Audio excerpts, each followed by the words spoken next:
All right, so section 4.7, the inverse sine function. So we haven't talked about the inverse to these trig functions yet. And so when we think about the, you guys remember the graph for a sine function, right? It looks like this here, but it just keeps going. That's way too low. Right, so it's like goes down here and it just kind of keeps going. This guy keeps going this way. And so what's the period of the sine function? Do you guys trying to get back in a math frame of mind? It's just one negative one, or negative 1, 1. It's just one. That's the circle. That's the amplitude is what you're talking about, where it goes from 1. The amplitude is 1, so this value here is 1. This value is -1, right? When you think about those numbers on the unit circle as well. Yes, see, it's been a while, right? So we need to kind of try to put it all back together again. So this is the amplitude, the distance from the x-axis to the top or the x-axis to the bottom. So the amplitude of the sine function is 1. The period is 2 pi. So it's the length of one cycle, right? And so this value here is pi, and you know the highest point here is pi halves. And this point's 3 pi halves, right? And so, if you remember when we talked about inverse functions, there was a test that we did to see whether or not a function had an inverse. Do you guys remember what that test was? You did the negative of it? That we could draw a line on the graph. Was it the horizontal line? It was the horizontal, because we had the vertical line test and the horizontal line. The vertical line test tells us whether or not it's a function, right? So we could do the vertical line test on this, and it doesn't pass through 2 points, so this is clearly a function. But if we do the horizontal line test, which is what would tell us whether or not it has an inverse, it fails then, right? We repeatedly go through multiple points if we do the horizontal line test.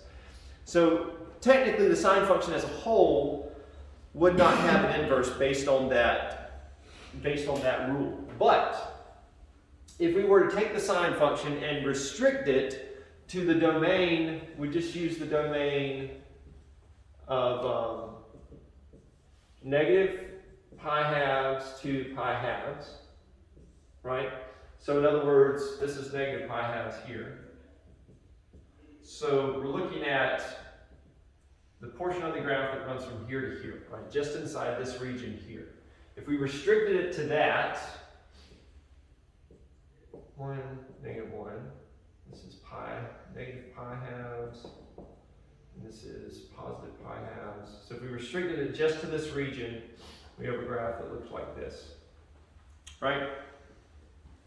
And that graph does pass the horizontal line test, right? So we can talk about the inverse sine, the inverse of the sine function if we restrict its domain to just be within these values here. Okay? And so that's what we want to do. And notice that this will give us the full range of values for the sine function because it goes all the way from -1 to +1, right? So the smallest and the greatest that the sine function ever gets is -1. The y values will always be somewhere between either equal to or in between -1 and 1. So this will give us all the values for the y function if we restrict it to that domain. And we can talk about the inverse sine function. So let me give you a more formal definition of the inverse sine function.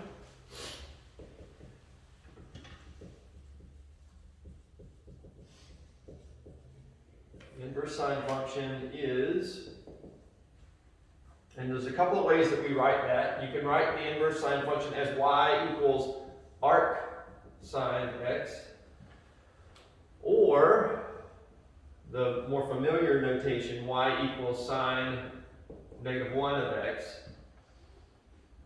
So both of those represent the inverse sine function. Just two different ways to write that. The inverse sine function is either this or this, depending on how you write it, if and only if sine of y equals x, where -1 less than or equal to x less than or equal to 1, and negative pi halves is less than or equal to y. less than or equal to pi halves. The domain of y equals arc sine of x is -1, 1, and the range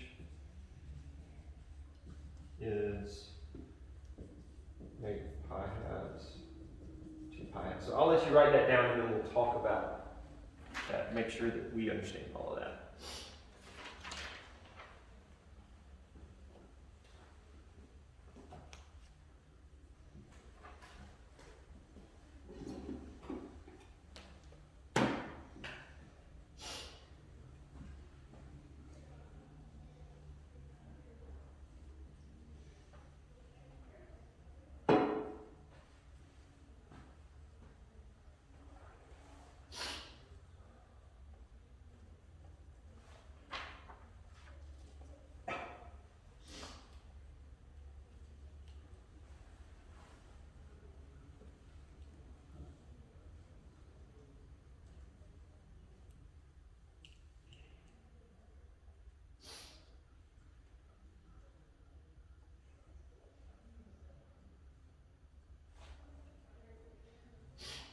So just think about this for a second. What we're saying is that if y equals the inverse sine of x, right? Two different ways to write that, arc sine of x, or you may see it that way, sine -1 of x. If y equals that, if that is truly the inverse sine function, then we can say I can take the sine of y and get x. In other words, the inverse sine function gives me a way to get the other value. Like before, we knew how to say sine of 60 degrees. What's sine of 60 degrees? Anybody remember? Sine is just y, so it's So if this was 60 and this was 30, and we said what was our special triangle for that? This is 1, this is 2, this is square root of 3, right? yeah. Right? And we said sine of 60 is the same as sine of pi over 3. Yeah. We could also write it like that, right?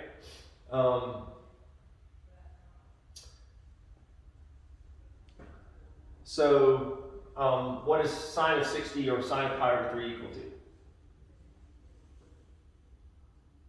Do you guys remember? It's a blast from the past. Square root of 3. Huh? Square root of 3. Square root of 3. What is sine? What was our little Y. saw? Ka. That's the opposite over hypotenuse. Mm-hmm. So it's the opposite, square root of 3 over the hypotenuse, which is 2. Right? Square root of 3 over 2. So the sine of pi over 3 equals the square root of 3 over 2. The way the inverse sine works is that if I took the inverse sine of square root of 3 over 2, I should get pi over 3. So you see how that works? It gives you a way to get the angle. Before we were given the angle and we were able to find out the value that the sine function equals. The inverse sine function gives you a way to have the value that the sine function equals and find out what the original angle was. Okay? So it lets you do the reverse of that. So that's why it's important that we learn what the inverse sine is. And you've actually got a button on your calculator which should look like sine of -1. Do you see that on there? Yeah. So let's try that out. All right. So let's punch in on your calculator. Is your calculator set to radians or degrees? So that's going to matter. Check that out. Radians. It's set to radians. Okay. So if it's set to radians, try something like this. Do sine and put in parentheses pi over 3. You know what? Let's do this one. Let's do sine of 30. Let's change it to that, because that'll give us a number that's easy for us to see. So we're going to do the sine of 30, which is the same as the sine of pi over 6, and that's going to equal opposite over hypotenuse, which is 1 over 2. So it's going to be 0.5 is what you should get on your calculator, right? And so now, if you take the inverse sine of 0.5, you should get a value, if you're in radians, you should get whatever the numeric value of pi divided by 6 is. So that should be like around, what, a little bit bigger than a half? Yeah, it's 0.5235. Yeah. So pi, if pi over 6 equals point what? 0.523598. Yeah, there you go. If you were to change this to, if you were to change your calculator to degrees and you did the inverse sine of 1/2, you should get 30.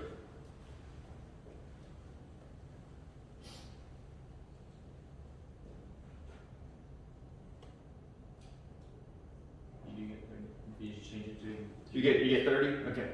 So that's pretty handy, right? We've only known kind of how to go in one direction, but now that we understand the inverse sine function, we can go in the reverse direction. Given the value that the sine function equals, we can see what the angle was that we were taking the sine of. All right.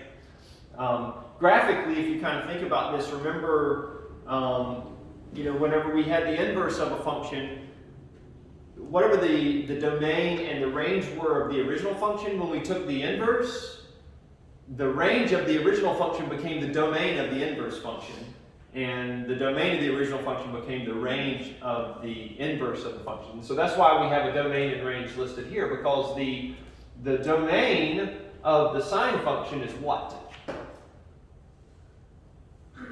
For the portion that we're looking at, the domain's been restricted to negative pi half, this right here. To pi halves. To pi halves. And so that becomes the range of our inverse sine, right? And the range of the sine function here is negative 1 to 1. That becomes the domain of the arc sine or the inverse sine function. Okay?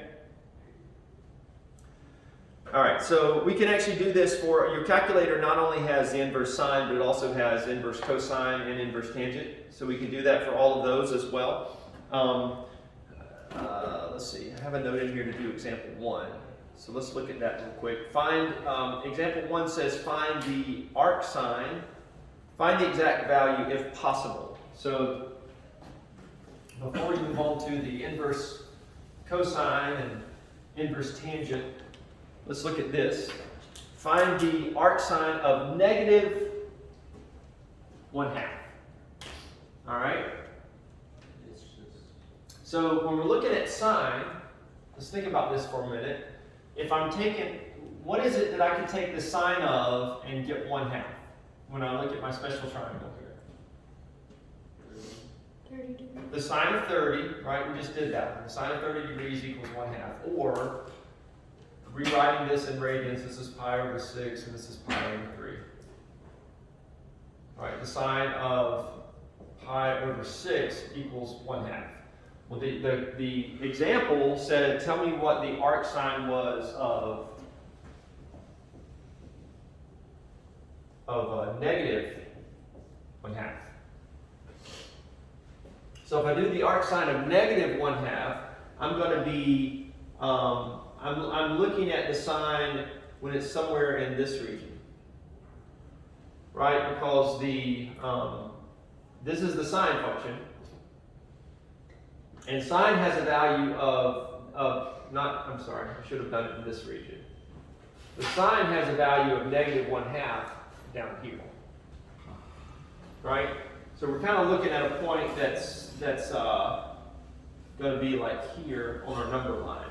And so if we think about that on our number line, if we know that the sine of pi over 6 equals 1/2, in this example here, is the pi over 6 going to be positive or negative? Negative. It's going to be negative, right? So the arc sine of negative 1/2 is going to be negative pi over 6. And if you punch that in your calculator, is that what you get? You get negative.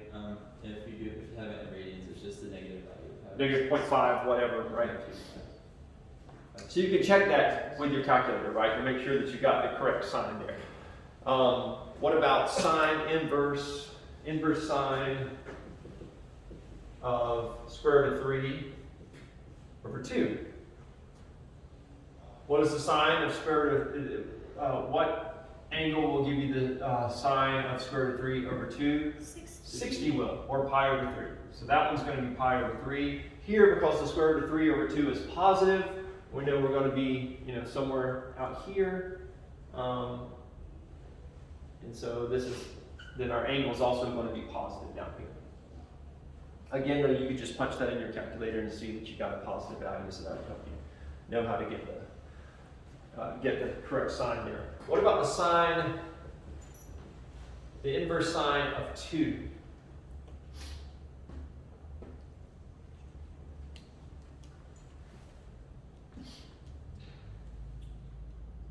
Oh, We have a 2 on our special triangle. yeah, so just 90, I mean, the degrees would be 90, right? Is that what we're looking for to get the inverse sine of 2, or? So the sine is opposite over hypotenuse. Where is the 2 on this one? It would have to be, The 2 is the hypotenuse. yeah. Yeah. Right? So it would have So this is actually undefined. We would never get a sine value of 2. Okay. And we see that from our graph, right? Does y ever reach up to 2? No. No. Right? For the sine function, our range is confined to -1. Our range is -1 to 1, right? It never goes up to 2.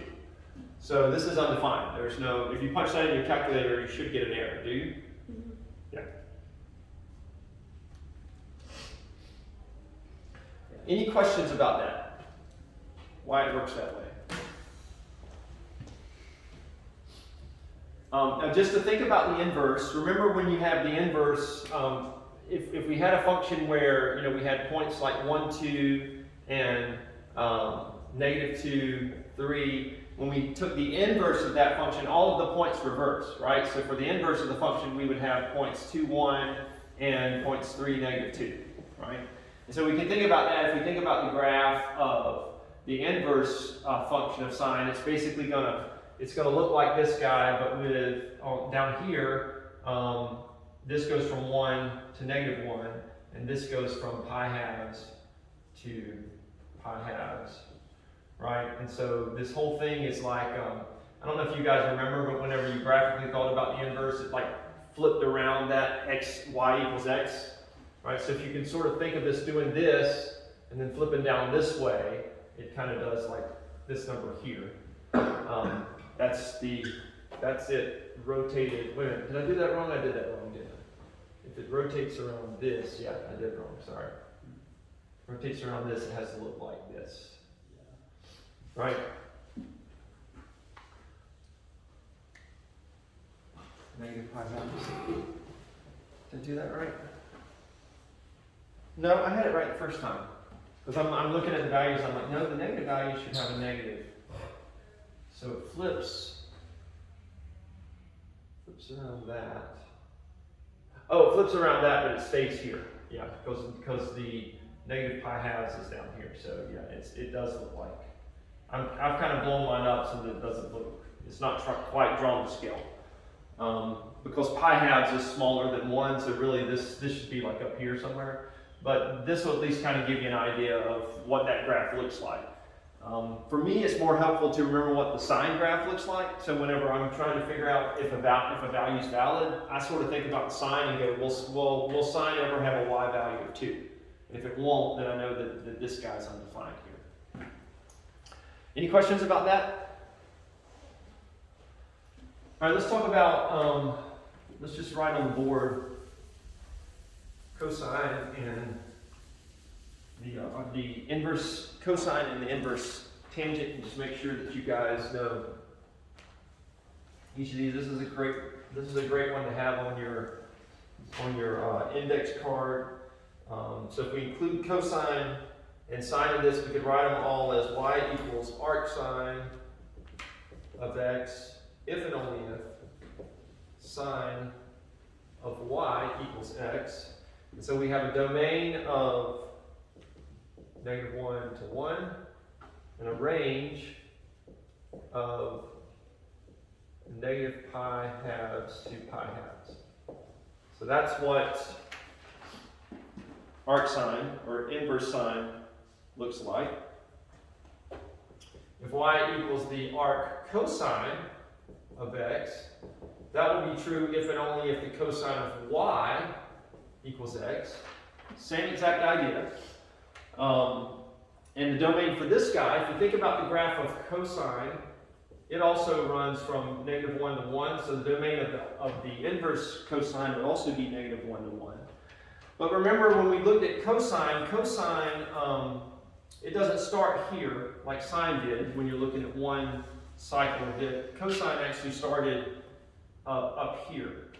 Started up here and did like this. So when we look at cosine, we're looking at the portion that runs from the portion of cosine that runs from 0 to pi, so that we can actually take the inverse of it so that it'll pass the horizontal line test. And so our range for this guy is going to be 0 to pi.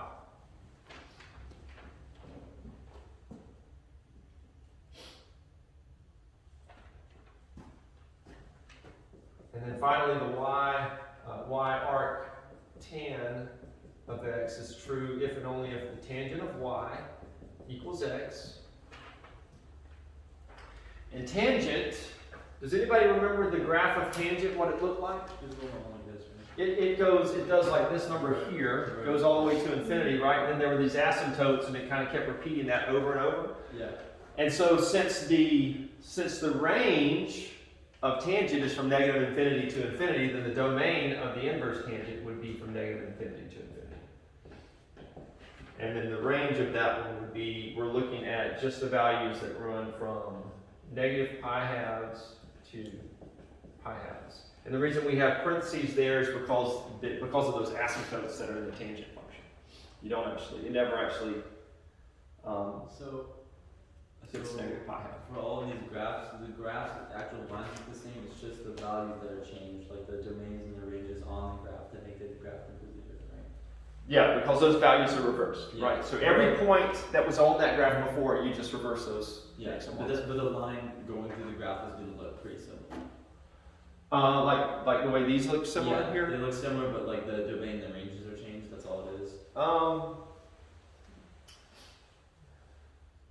It definitely does for this, but then these are flipped, right? Mm-hmm. For the cosine, I don't know if they gave us, let's see.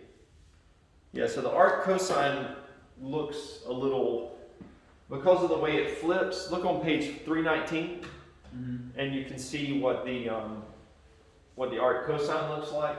So since we're looking at this portion here,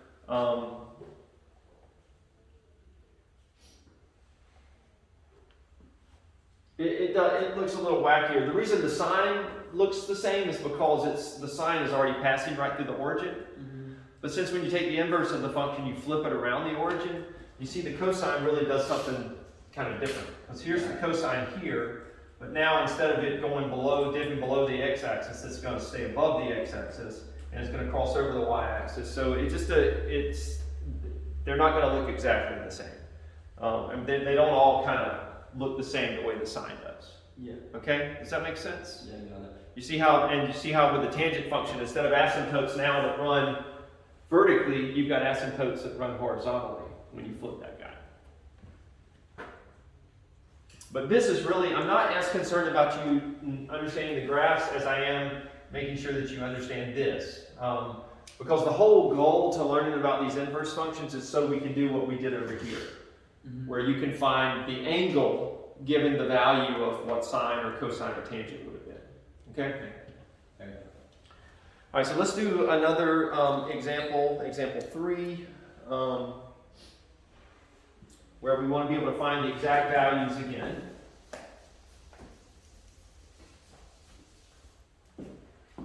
And it says, find the exact value of the arc sine of square root of 2 over 2.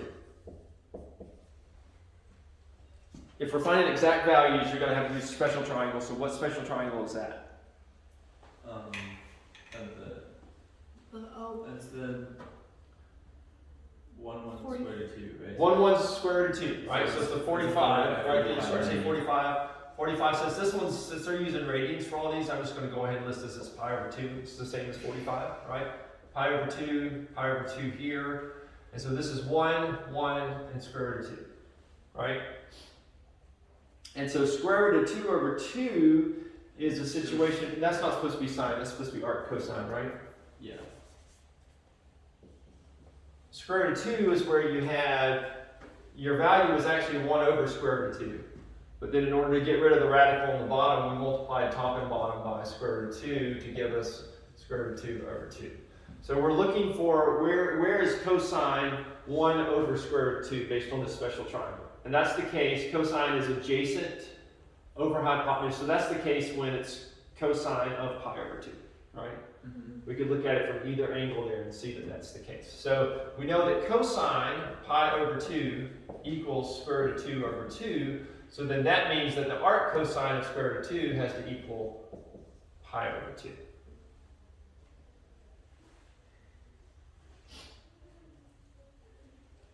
Yeah, and then if you just put it in for like degrees or radians, you just get 45 degrees. 45, so yeah. it would just Right, say exactly. 5 over 2. Exactly. So you could test yourself that way, right? But I do want to make sure that you grasp that without using the calculator, right? Yeah. That you would understand how to do that.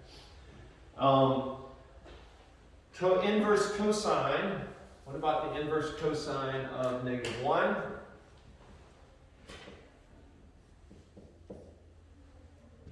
Right. So what we're asking is, what angle, if I had cosine of theta, what cosine of theta would equal -1? And so if we think about the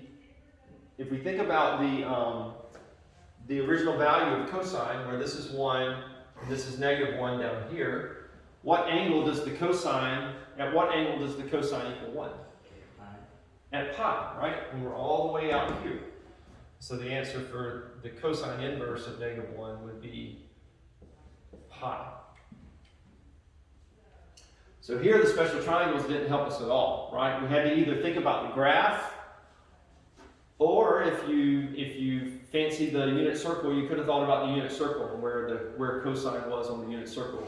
Because remember, the cosine represents that x value, and the sine it represented the y value. But it's important, like I said, this is going to be critical that you need to remember. It's when we've got a domain that runs from -1 to 1 and a range from 0 to pi. So if when you're doing the inverse cosine, you should never get a value that's any less than 0 or greater than pi. It's got to be within that range. All right, what about the arc tan of 0?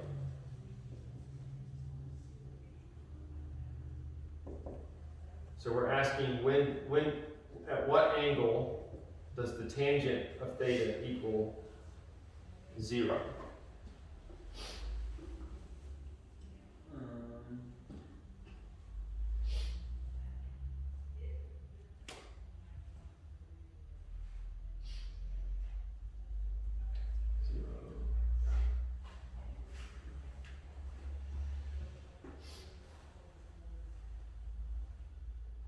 If you think about the graph, Is it just pi over 2? Because on the graph that's where it has 0. That's where it goes with the blue. so the tangent function, where's our tangent function? So we've got all of the functions on page 310. And so tan x is sort of in the middle of the page there. So look at the way the tangent function runs. It actually runs through the origin, right? Yeah, this is the origin here. Yeah. So wouldn't it just be 0? It's just 0, right? If we're just looking at the tangent function in this region here, at which point is the y value of tangent 0? Well, it's when the x value of tangent is also 0, right? So the tangent of 0, the arc tangent of 0 would be 0. Okay. Does that make sense? Yeah. Were you thinking about it that it was shifted over? No, because on the inverse graph, which is what the arc tangent is, it shows 2 pi, like right 0. But I wasn't thinking about it Oh, that it was, yeah, we were going the reverse. It's like this. Okay, Yeah, I got it. gotcha. Questions about this? Because we sort of jumped from using our triangles to kind of thinking about the graphs. Like I said, you can also think about the unit circle.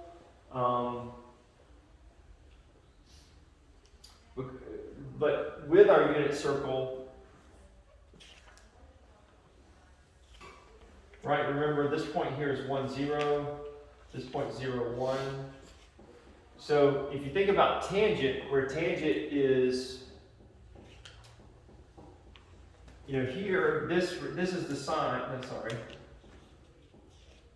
this is the sine of x, and this is the cosine of x. The x term represents the cosine, I should say theta, I'm sorry, so that I don't confuse x and y. So we think of the x term as the cosine and the y term as the sine. And remember, we think about tangent of theta as sine theta over cosine of theta.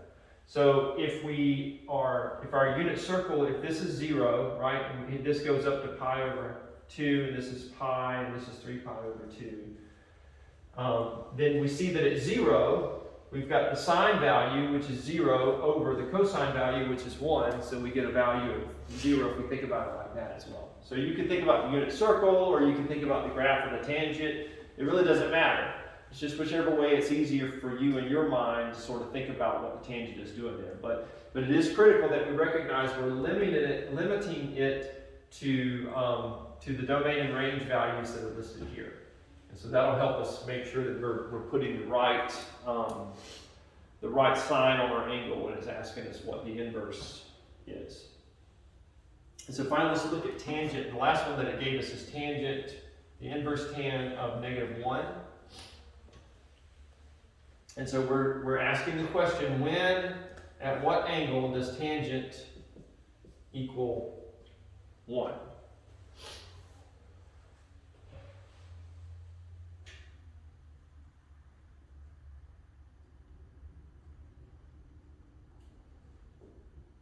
Now for this one, the graph's not going to help us much. We do see that there is a point, if we look at the tangent function, we do see that somewhere in here, tangent's going to equal 1, right? So we know that that's valid. We know it's not going to be undefined. So we don't have a problem with it being 1, but we have no idea from looking at this graph here what the corresponding x value is at that point, what the radian value is. What's going to help us most here is thinking about our special triangle, right? So tangent is opposite over adjacent, remember? And so what angle, if I'm looking at these angles here, none of them will give me 1 if I do opposite over adjacent, but this one will, right? Because tangent of pi halves equals 1 over 1, which equals 1. And so then I know that if the tangent of theta equals 1, then theta must be equal to 45 degrees or pi halves, pi over 2.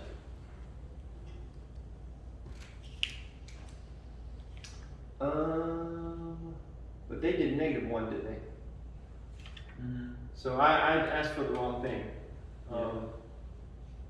I wrote down -1, but I did the wrong thing. So if it's -1,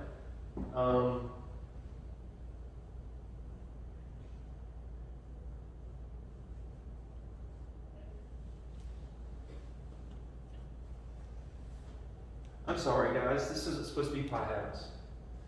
That's my bad. 45 is pi over 4. That was confusing me for so long. Yeah, you guys gotta ask those questions. Because that was just a brain cramp on my part, right? So this should have been pi over 4 back here, right? Is that what they have listed there? Yeah. Can't believe it's taken this long. You guys didn't stop me. I know. I apologize. So if you guys had been in class today that are on the video, you guys definitely would have prevented me from making that mistake. So if it's negative pi fourths, if it's -1, then we're down here we're down here in this region, right? And so in this region, it's not going to be a positive pi fourths, it's going to be a negative pi fourths. So we'd have a negative sign on the front of that. So the graph was useful for us to get the sign, right? But the special triangle is what we use to get the value of the angle.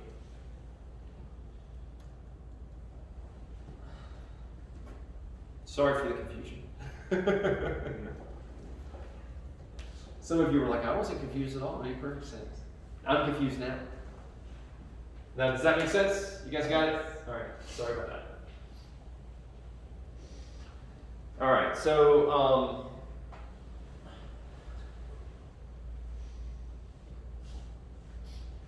we've got some inverse properties that we want to list.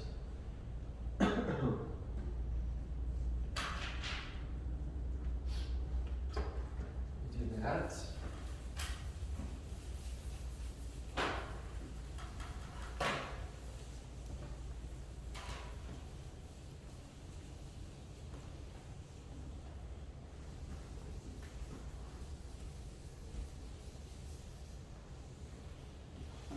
Probably shouldn't be erasing all of this. I just realized that I'll add back what we need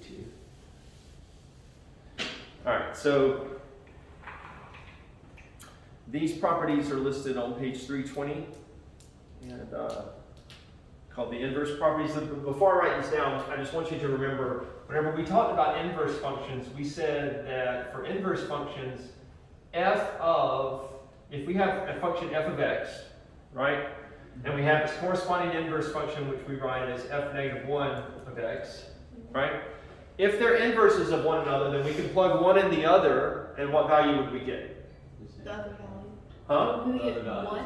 No, it wasn't 1. It would be the other value, right? No. Or would it just be you get the same value? You get x. It always came out to be x, right? It's been a while. We're It's just been a while. numbers. So As f a letter. of negative 1 of x would equal x, right? And we could do the other as well. F of negative 1 of f of x, f of x would also equal x, right? So when you plug the inverse function into the other function, you should get x. All right, so now recalling that, then we have these inverse properties of our trig functions. They are, And it's just, so these inverse properties are just the same thing as taking the rules that we had for the other inverse functions, and we're just applying it to the using trig arc functions. x. So like, we're doing arc sine of whatever. of sine of x. Arc sine of x, and then in parentheses we got sine of y equals y. If it's arc, yeah, If it's arc sine of y, sine of y. sine of y. Arc sine of y, arc sine of sine of y Of equals sine of y, equals right? There we go. Exactly. Okay. All right, so let's write that down. So if the thing that we have to do is we have to restrict the domains, the values of x, just like we did before. So if x is between negative 1 and 1, and y is between negative pi halves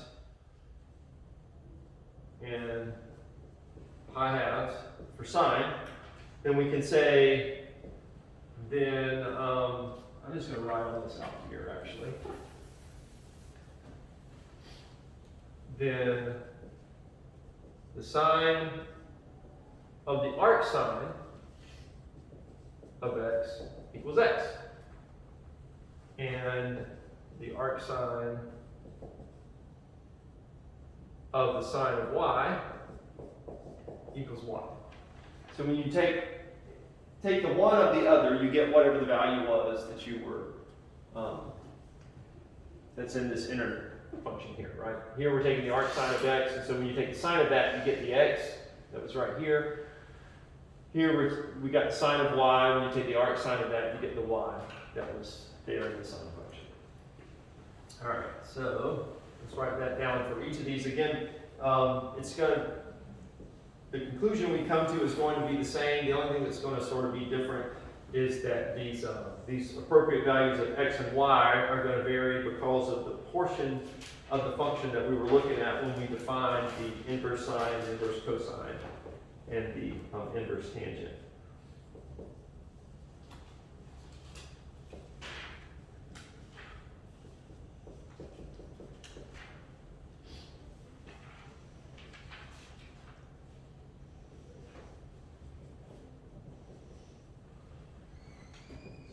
This one, x is any real, because remember for tangent, were negative infinity to positive infinity.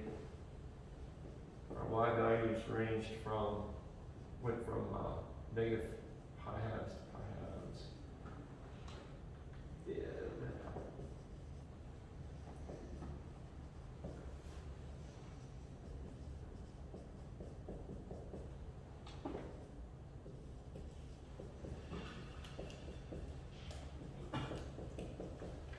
All right.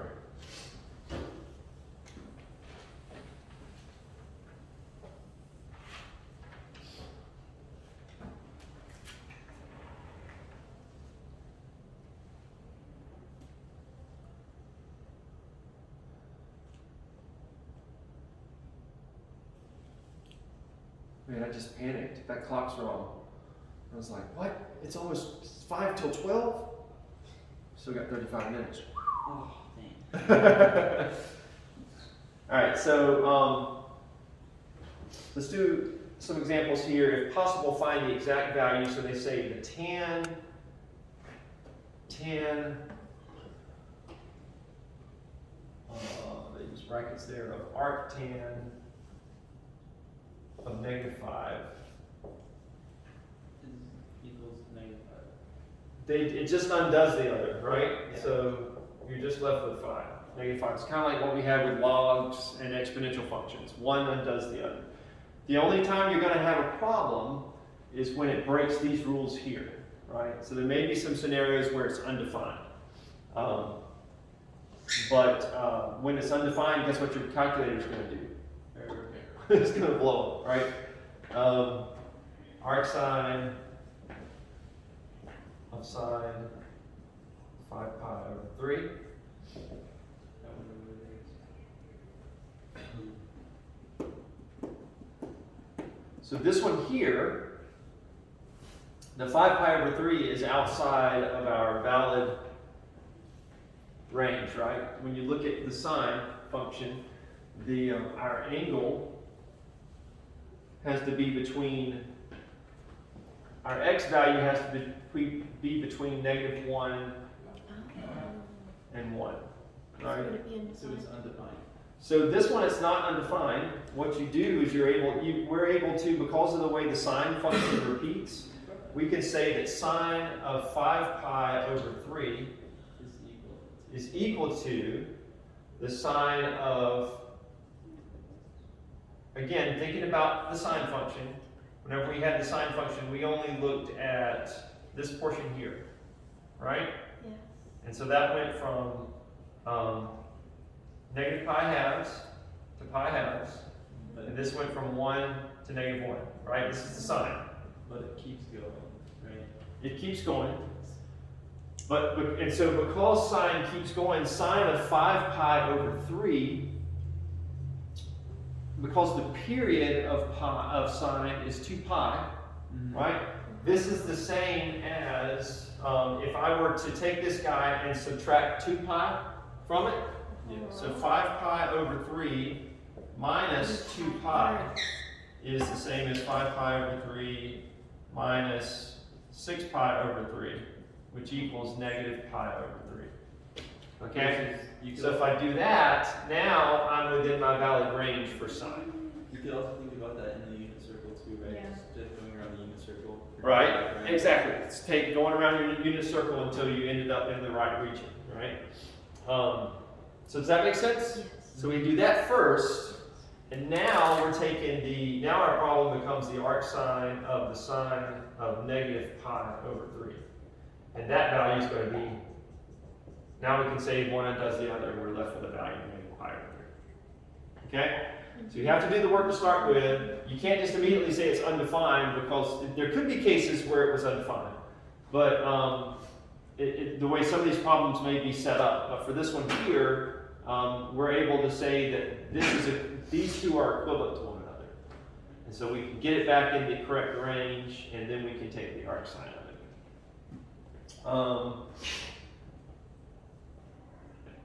So speaking of some that are undefined, our next one's that way. So let's see why that is. Any questions about this? You guys see what we had to do? So take what's inside here, see if it's possible to, based on the period of that function, if it's possible to add or subtract the period and get a value that's within the appropriate range, and then you can take the inverse function of it. The next one is cosine inverse of pi. All right? Now again, we think about the cosine function. The cosine function runs, the portion that we're looking at is the portion that runs from here to here. Right? It starts at 0, it goes over here to pi. This runs up to 1, it goes down to -1. And so when we think about the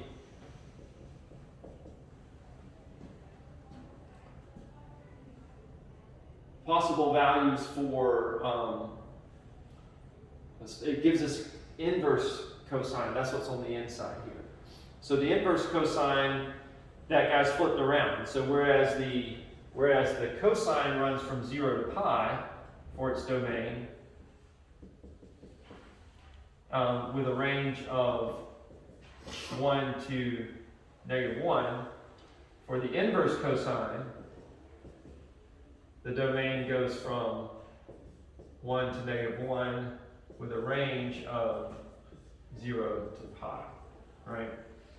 Here they're asking us for an x value, the domain value that is pi. And cosine never goes above 1, right? Pi is 3.14. So this one actually is undefined. You can never take this value here. Now when you do the inverse cosine of pi in your calculator, it should blow up, right? So it should tell you kind of immediately that that's not going to be a valid value. When you took the did anybody try taking the sine of 5 pi over 3 on our previous problem? So if you take sine of 5 pi over 3, you should get a value. That shouldn't blow up. Somebody try that real quick.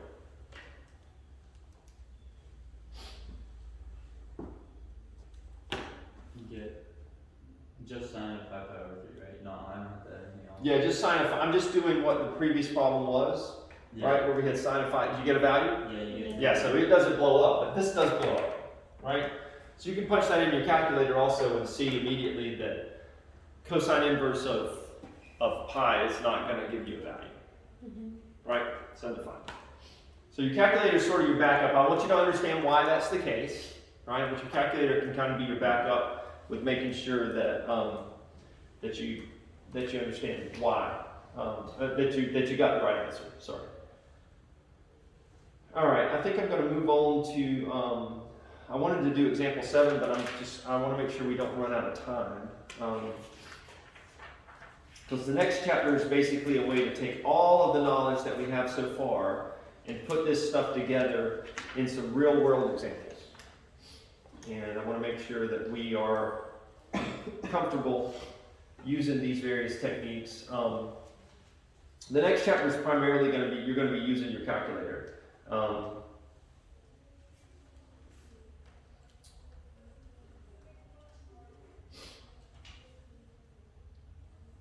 So let's go to chapter 4.8 and do some of those. Like I said, there's no new material to teach. We're just using the stuff that we've already learned, right? So we're given example 1. We're given this right triangle, and we're told that this is 34.2 degrees, and we've got B equals 19.4 down here. We've got A, little c, and they label these big A, big C, big B. And so they ask us the question, the right triangle, solve the right triangle shown in the figure for all unknown sides and angles. So we need to figure out, we know what A and C are, we need to figure out big angle B, and we need to figure out the length of little c and little a, okay?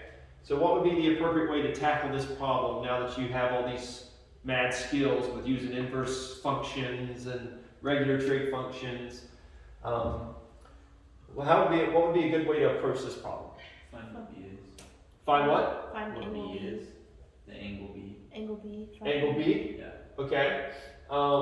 You can find that simply by doing what? Taking 90 and Yeah. subtracting it by 34.2. Yep, I like that. So 90. So B has to equal, because all of the angles inside a triangle have to equal 180 when you add them all together. And we know that one of those angles is 90, so these two here have to add up to 90. 90 minus 34.2 should give us B, and so B then is 55.8 degrees. Right, so that was an easy one. Low-hanging fruit, easy one to get, so we'll write that on here, 55.8 degrees. Now what about finding A or C? We have a couple options now for finding the other ones. If we had only this one angle, we would have been kind of locked down to which functions that we wanted to use. But let's just say we want to find A first. How would I find A? What would be one way to find A? There's multiple ways. Little way. We have the length of which side? Is it the hypotenuse or one of the other sides? On the other side. One of the other sides. So which function does not use hypotenuse but uses the two sides? Tangent. Tangent does, right? So isn't it true that tangent of A would equal A opposite over adjacent? A over B, right? So then that means that A has got to be equal to B times the tangent of big A. So what I can punch in my calculator is B is 19.4 times the tangent of 34.2 degrees. So of course I'd have to make sure my calculator was set to degrees and not radians, right? But if I punch that in my calculator, I should get a value of, So 19.4 tangent of 34.2. You get 13.18. 13.18. There you go. So that's the side, that's the length of A. And then again, using the same technique, we could say if we want to use the angle that we were given to start with and the side that we were given to start with, what trig function include? And we're trying to find C here. What trig function includes the adjacent side and the hypotenuse? Do we have to use the adjacent sides since we just found? You don't have to. You could use tangent. The reason I tend to use the number that they gave us to start with is because sometimes these numbers will be rounded. Yeah. And so this ends up being the more exact, but was it exactly 13.18? No, it had 13.1842. Yeah, so that's why I tend to use that one there. But I'm not going to count it wrong if you use that one, right? As long as you did it correctly. But if we're having to use the adjacent, then we're locked into cosine, right? So cosine of A equals the adjacent side over the hypotenuse. And so that means that C is going to be equal to B. If I rearrange the equation algebraically, C is equal to B over cosine of A. So I'm just saying then 19.4 divided by the cosine of 34.2. And if you punch degrees, if you punch that in your calculator, you should get 23.46. Okay. Just out of curiosity, what if you did sine? If you did, what would 13.18 divided by the sine of 34.2 be?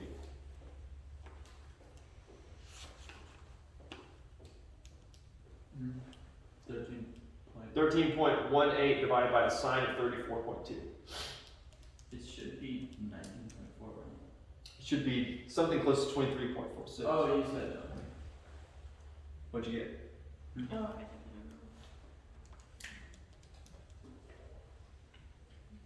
This is divided by the sine of what? So 13.18, well, all I'm doing here is the sine of 34.2 degrees has got to equal 13.18 divided by C. So then C has to be 13.18 divided by sine of 34.2. So what does that value give you? 37.662.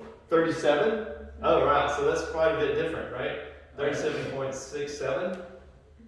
So that's why I use the. Is that what you got? I got 23.4.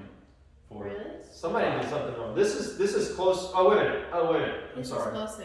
Yeah. What was yours again? 23.45. 4.5. Yeah.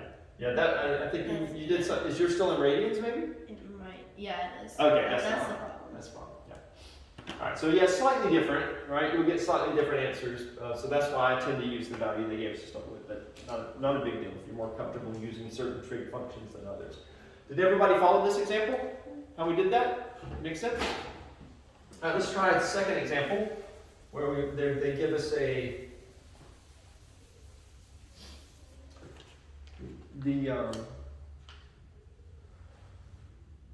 building, right? They've got a little sketch here. Safety regulation states that the maximum angle of elevation for a rescue ladder is 72 degrees. A fire department's longest ladder is 110 feet. What is the maximum safe rescue height? So they present this problem to us that if we were to draw it as a simple triangle, is basically, here's our ladder, right? The hypotenuse here. And the max degree here that this can be is 72 degrees. And they tell us that the longest ladder is 110 feet, so the length of the ladder here is the hypotenuse, 110 feet. And so they're wanting to know what is the maximum rescue height, so we're trying to find out this value here. So we'll just label that x. So what trig function can I use to find the value for x? Sine. Huh? Sine. Sine, because sine is opposite over hypotenuse. So I could say that sine of 72 degrees equals x over 110, right? And so then x has to equal 110 times sine of 72 degrees. And so if you punch that in your calculator, you should get a value of 104.62. Our original unit was feet, so that would be the unit for this side here as well, 104.62 feet. Pretty simple, right? The problem we did previously was harder. As long as you understood how to lay out your triangle, right? If I didn't give you a nice picture like they give you here, you'd have to make sure that you understood a term like the maximum angle of elevation and realize that as you lift the ladder up, this is your angle of elevation right here. And so really these ones where we're solving triangles is just kind of plugging things into our trigonometric function. Exactly, yep. So we haven't done any yet where we've used the inverses. Trying to see if we're going to do that. Yeah, we're going to do that. So let's do a few of those as well since we just learned that concept. All right, so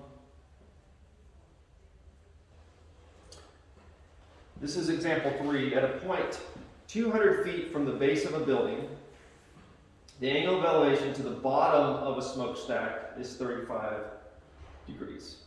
Right, so we've got some building here with a smokestack on top of it, and if we go from the bottom of the smokestack, they tell us that this value is 35 degrees. But then from the top. At a point 200 feet from the base of the building, right? So that's our distance here, 200 feet. To the bottom of the smokestack is 35, and the angle of elevation to the top is 53 degrees. So if we go all the way to the top of the smokestack, to the same point, this entire value here is 53 degrees. Does that make sense? Find the height S of the smokestack alone. So they're wanting to know what the value is of just the S there. So I could do this as kind of I could use variables and sort of do this as make one big problem and just plug in everything in my calculator at the end, or I could kind of bust it up into pieces, right? And I could say, I could figure out this value here, and figure out this value here, and then take this value minus that, and that's going to give me this, right? So that to me is sort of the simplest way to think about it. What trig function am I going to use in order to figure out these values over here? You need tangent because I need the tangent, because tangent is opposite over adjacent. This is the only angle that I have, right? So I know if we say this big value here is A, and we say this little value is B, whatever, then I could say that the tangent of 53 degrees, the big angle, is going to be equal to the opposite, which is A, over the adjacent, which is 200, right? And so then A is equal to 200 times tangent of 53 degrees, And I can punch that in my calculator, and somebody want to do that for me? Yeah, I was in degrees. How much? I was making sure I was in degrees. Oh, sorry. 265.4.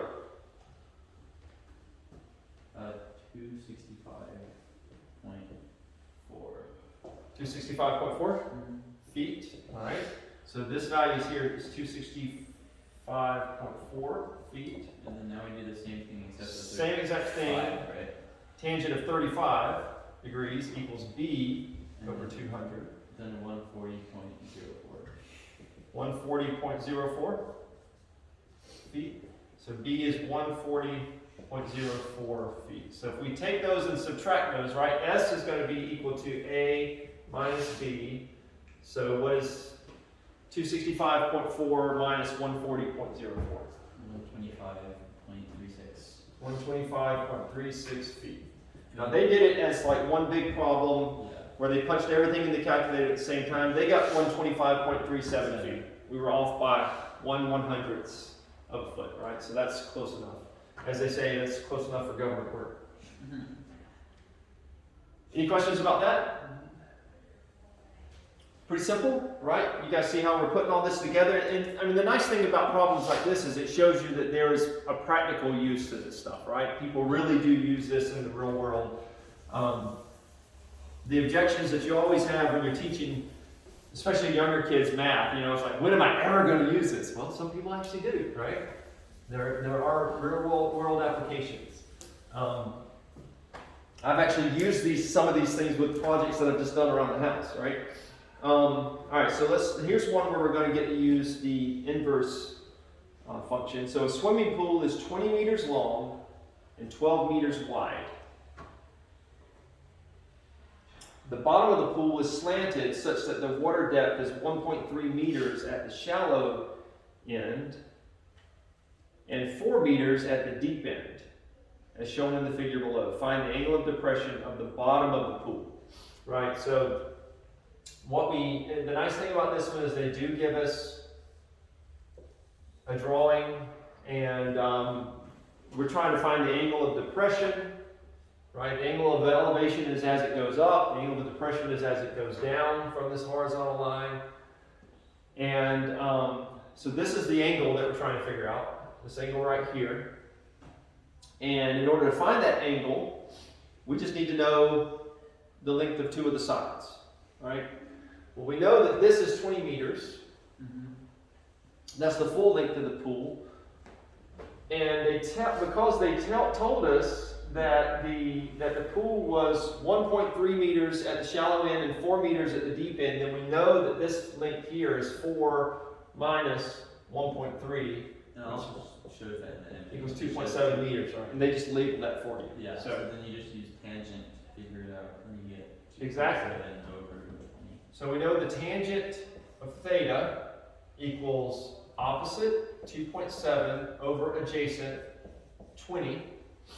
And so how do I figure out what the value of theta is? Well, I use the arctan. So I can say arctan of 2.7 over 20 is what theta is equal to. Or you can think of it as tangent inverse of 2.7 over 20 is equal to theta. So if I punch that in my calculator, It needs to be in radians, right? do they ask you? They actually don't. Wouldn't it be in the degrees, because we're trying to find the degree? Let's see, find the angle of depression at the bottom of the pool. So they don't say, they just say find the angle. So technically you could give it to me in either, but you would need to note that, right? You would need to tell me it's either in radians or in degrees. Get So- 7.68, this is in degrees. 7.68 degrees, all right? 6.9 if you're about. 6.9, okay. So yeah, if you'd left it in radians, what would it be in radians? Somebody want to tell me what that is?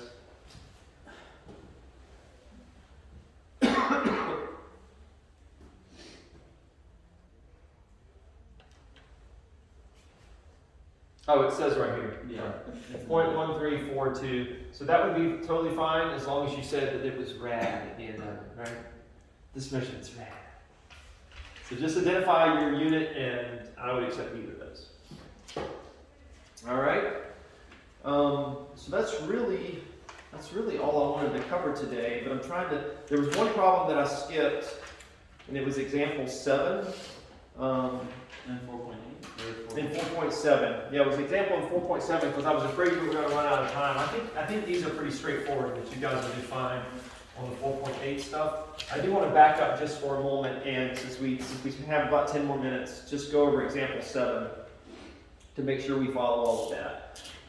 So it asks us to find the tangent of the arctan. arc cosine. I'm sorry, arc cosine. Thank you. Arc cosine of 2/3, right? So we're trying to find where is, if you think about cosine, where is the cosine of theta equal to 2/3? And when we think about the cosine function, is that valid? Here's our cosine function. Is it possible for the y value of cosine to be 2/3? Yes. Yeah. Absolutely, right? Because that's less than 1. So yes, it would be somewhere along here. So that means our angle is going to be positive. So the first thing we do is just check and make sure that that's valid. Now it's just a matter of punching that in your calculator, the arc cosine, or the cosine, the inverse cosine of 2/3. Now it does say find the exact value.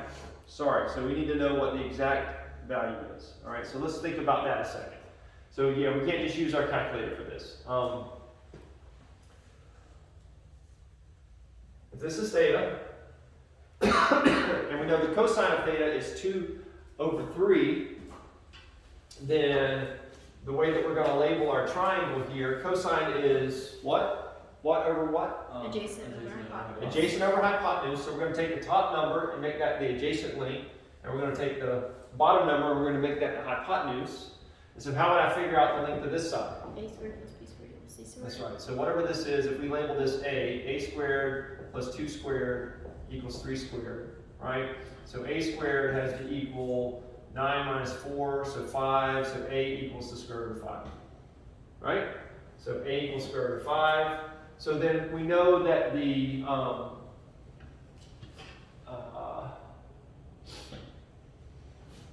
so if a equals the square root of sine if cosine of theta equals 2/3, then I can say that the tangent of theta, right? Because the arc cosine of 2/3 is going to give me theta. This is going to end up being theta right here. Then I can say the tangent of theta is the opposite over the adjacent, right? So the tangent of theta equals square root of 5/2. You guys see how I got that?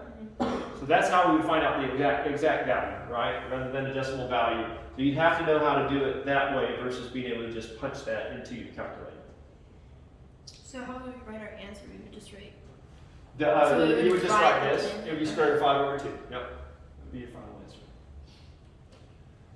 Okay, so that one was pretty straightforward because we didn't have any signs flip or anything like that. The next one, we've got a negative sign in here, so we need to make sure we understand how to do the next one as well. Any questions? You guys got that? I saw some people still writing, so I just want to make sure. All right, so we've got the cosine of the arc sine of -3/5. All right? So when we think about the way that sine runs, and we're going to think about our unit circle for a moment so we can get the correct quadrant for this. For sine, when we're looking at it as far as it's related to the inverse sine, we're only looking at this portion. So we're looking at what sine is doing from -π/2 to π/2. So we're looking like this region here of the unit circle. Does that make sense to everybody? Mm-hmm. Right? So we can only work within these two regions here. Well, in which of these two regions, in quadrant 1 or quadrant 2, which quadrant is sine going to have a negative value? 2. Only in quadrant, that's not 2, that's supposed to be 4. Sorry. Was someone going to correct me on that? I heard like a little. Yes. You were going to correct me? I was thinking about Okay, oh, you guys got to correct me, come on. Otherwise, people will be confused. I was confused about that 30 minutes ago. Why didn't you tell me 30 minutes ago? All right. There we go. So we know we're down here, right? So we're going to draw our triangle down here then in this quadrant. And we're going to say that the arc, so we're looking at an angle here, theta. And we know that the sine is 3/5. So sine is opposite. Here's my 3 over hypotenuse. So here's my 5, right? And so we can figure out what the value is of this side. We'll label it A again. By again using the Pythagorean theorem, a squared plus 3 squared, 5 squared. You may just recognize this immediately and know that this is the 3, 4, 5 triangle, if you've seen those before, right? So A is going to be equal to 4. And so the arc sine of -3/5 gives us this triangle, but the cosine of that, cosine is adjacent over hypotenuse, so the cosine of arc sine, well, I'll just write theta. The cosine of theta is going to be 4/5. So the only other thing we have to figure out is based on the quadrant that we're in, would cosine be positive or negative? Negative. Oh. Cosine is your, think of that as your x value. And that would be Maybe positive. That would be That would be positive. That's right. So our answer for this one would be positive 4/5. Right? If we'd done this same kind of problem and we ended up needing to take the sign here, it would have been a negative value at the end. Okay? That's it. Does that make sense? Any final questions on that? All right. I will. I'll post your homework assignment online. You guys have a great day. Thank you. Thank you.